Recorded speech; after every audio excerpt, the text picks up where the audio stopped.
Welcome back again. चले अब बात कर लेते हैं ज़रा माशी सूरत हाल की वजह से, क्योंकि हम ये तो जानते हैं कि इस वक्त किस तौर से मौसमियाती तब्दीलियाँ पाकिस्तान को अफेक्ट कर रही हैं और वो हमारी मईशत पर भी वो हमारी मईशत पर भी असर डाल रही है। ऐसे में IMF ने resilience and sustainability facility programme के तहत अहम पेशरफ सामने आई है, क्योंकि दूसरे जायजे में पाकिस्तान के जो इस्लाहाती इक़दाम हैं उनको सराहते हुए कुदरती आफात से बचाव और पानी के मौसर इस्तेमाल, फिर विफाकी और सूबाई कोऑर्डिनेशन जो है उससे बैंकिंग सेक्टर में मौसमियाती खतरात की शफाफ निगरानी और ग्रीन इकॉनमी अहदाफ पर पेशरफ को कलीदी करार दिया है।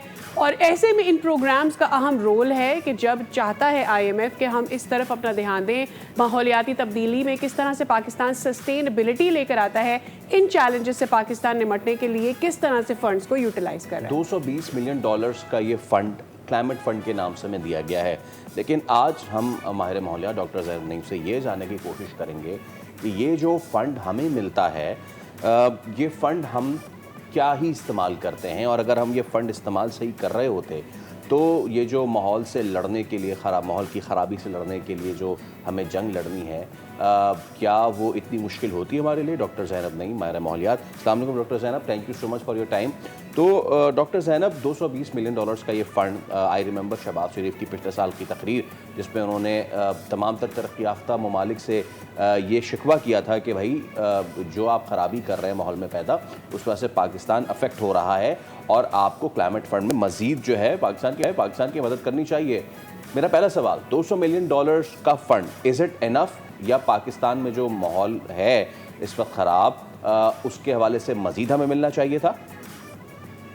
जी बहुत शुक्रिया। सबसे पहली बात ये कि जब क्लाइमेट की मद में IMF ने ये जो रेजिलियंस एंड सस्टेनेबिलिटी फंड पे एग्री किया था, तो पाकिस्तान को उस वक्त कहा गया था कि इस फंड की मद में आपने क्लाइमेट बजट को टैग करना है, यानी कि जो आपकी जितनी मिनिस्ट्रीज हैं, जितने आपके जो सेंटर्स हैं जहाँ से लाइन डिपार्टमेंट्स हैं, क्लाइमेट बजटिंग होती है, उसको टैग करना है।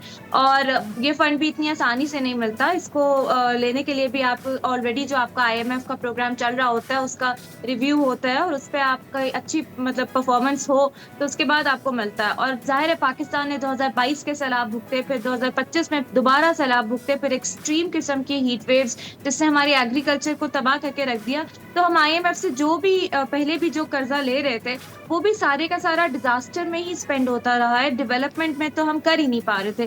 तो इस बेसिस पे हमें ये फंड दिया गया। एंड ऑब्वियसली जो पाकिस्तान का जो लॉस एंड डैमेज हो रहा है इस वक्त क्लाइमेट चेंज की मद में, कोई भी फंड उस तरह से इनफ नहीं होगा कि वो हमें उससे रिकवरी में अचानक हेल्प कर सके। लेकिन उसके बावजूद IMF का RSF जो है ये एक जो है अच्छी बात है कि पाकिस्तान को मिला, खास तौर पे उस मौके पे जब पाकिस्तान को कोई भी मुल्क इस क्लाइमेट की मद में हेल्प करने के लिए तैयार नहीं था। तो कुछ ना होने से बेहतर है कि हमें कुछ मिल गया। लेकिन इसकी अच्छी बात यह है कि ये सिर्फ डायरेक्ट कोई ऐसा फंड नहीं है कि बस आपको पैसे मिल गए और अब आप इसको देखें कि क्या करना है क्या नहीं।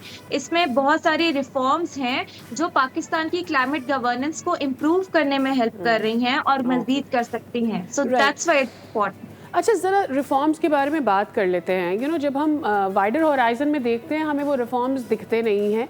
उसकी वजह ये है कि हर साल यहाँ सैलाब या गर्मी की वजह से हमारी फसलों को यहाँ तो नुकसान होता है, या ऑब्वियसली हमारे जो रेजिडेंट्स हैं और आबादियाँ हैं वो उसकी जद में आ जाती हैं और हमें उसका नुकसान हो रहा है।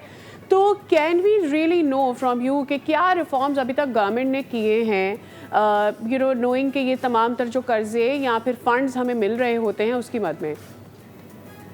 $1.4 बिलियन का अप्रूव हुआ था, लेकिन इसको डिफरेंट फेजेस में डिस्बर्स होना था आफ्टर IMF रिव्यू।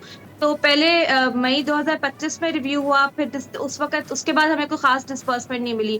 उसके बाद लेकिन हमने बजट में टैगिंग शुरू की थी, climate budget tagging. Federal level पे तकरीबन 5000 से ज़ायद सेंटर्स जो हैं वो टैग किए गए। और इसमें IMF RSF में क्लासिफिकेशन ये है कि आपने 3 कैटेगरीज में टैगिंग करनी है। पहला मिटिगेशन है, फिर अडेप्टेशन है और तीसरा अदर सब्सिडीज एक्सेट्रा। तो उसके बाद फिर ये दिसंबर में रिव्यू हुआ तो हमें $200 मिलियन दिए गए उसके बाद, और अभी रिव्यू हुआ है जो 220 पे आए। तो इंटरेस्टिंगली पाकिस्तान ने अभी तक बजट टैगिंग में तकरीबन 6.9% ऑफ द टोटल बजट जो है वो टैग किया है फेडरल पे, और अगर डेवलपमेंट में से बात करूँ तो वो 8.3% के करीब है।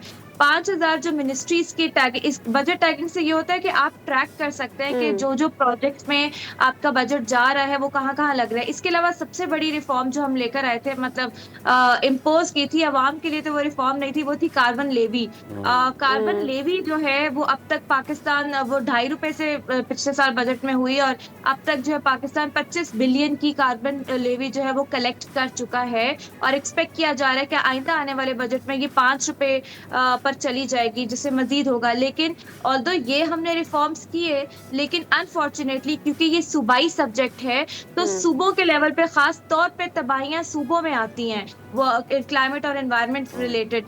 तो बजट टैगिंग सिर्फ पंजाब में 3% है, बाकी किसी सूबे ने टैग नहीं किया, तो हमें पता ही नहीं है वो बजट किधर जा रहा है। और अनफॉर्चुनेटली ये जो कार्बन लेवी भी हमने ली है, इसको हम रिंग फेंस नहीं कर रहे। रिंग फेंसिंग का मतलब है कि जहाँ पे हमें जरूरत है हम इन्वेस्ट कर सके नेशनल लेवल पे क्लाइमेट डिजास्टर्स में या पेशगी इक़दामात पे, वो हम नहीं कर रहे। तो सिर्फ फेडरल लेवल पे ट्रैकिंग हुई है, बाकी कहीं पे हमें नहीं पता कि बजट की ट्रैकिंग क्या है। तो ये कुछ रिफॉर्म्स आई हैं जिसकी बेसिस पे रिव्यू अच्छा है। जैसे कि आप बात कर रही हैं कि क्योंकि इसकी कोई ट्रैकिंग नहीं है, इसीलिए एलिगेशंस जो हैं वो बहुत सारे हैं इन तमाम इसके यूजेज पे।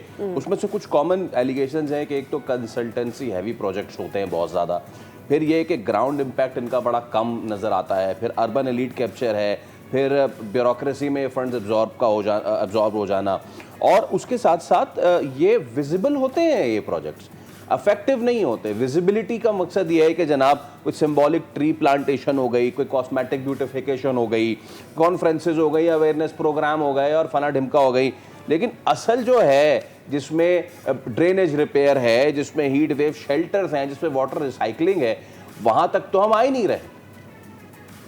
So unfortunately even federal level पे भी हम लोगों का ऑल्दो नेशनल प्रायोरिटी अडेप्टेशन है, ये जो आप बात कर रहे हैं, इरिगेशन सेक्टर है, एग्रीकल्चर सेक्टर है, हीट वेव से जो मुतासर होती हैं हमारी क्रॉप्स और लोग एक्सेट्रा, लेकिन हमारा रुझान जो रहा है इस टैगिंग का वो ज्यादा मिटिगेशन की तरफ रहा है। जैसे कार्बन लेवी इंट्रोड्यूस हो गई, इसी तरह टारगेटेड एनर्जी सब्सिडीज की तरफ चले गए, अडेप्टेशन पे फोकस नहीं रहा।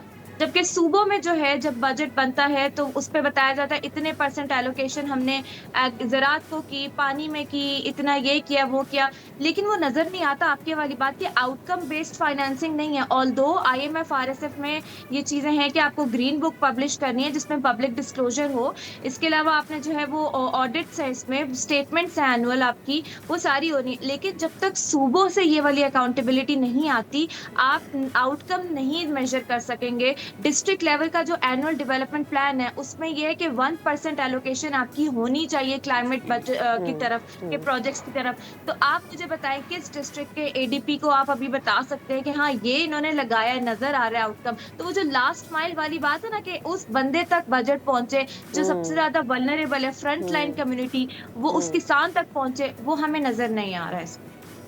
ठीक है। और मरीन साहब, last comment, what do you think can be immediately done by the government? ये जो इस वक्त गर्मियां हैं, या हमें फिर अब एक और साल इंतजार करना होगा?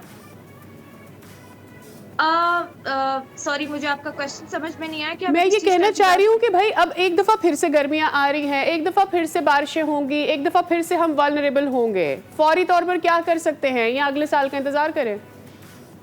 देखिए फौरी तौर पे यही तो चीज़ है कि पेशगी और एडेप्टेशन में प्रोएक्टिव अप्रोच क्या है, एंटिसिपेटरी अप्रोच क्या है, कि आपको प्रिपेयर्डनेस में इन्वेस्ट ज़्यादा करना है, अर्ली वार्निंग सिस्टम्स में करना है। ऑल्दो बजट टैगिंग हुई पिछले साल भी, लेकिन हमने डिजास्टर प्रिपेयर्डनेस में से और एनवायरनमेंट में से बजट को स्लैश किया था। तो अभी भी शायद हम IMF की वजह से तो टैगिंग कर रहे हैं, लेकिन हमारी जो तरजीहात हैं वो अभी भी गलत है। डेवलपमेंट को क्लाइमेट प्रूफ होने के लिए ज़रूरी है कि आप एडेप्टेशन और पेशगी इक़दामात में इन्वेस्ट करें। अभी भी नहीं करते तो इसका मतलब है कि हमने क्लाइमेट को तरजीह नहीं दी हुई। राइट। और जहां पर हम टैगिंग करें, बहुत शुक्रिया आपका, आपके वक्त। सब्सक्राइब करें और बेल दबाएं ताकि कोई खबर रह न जाए।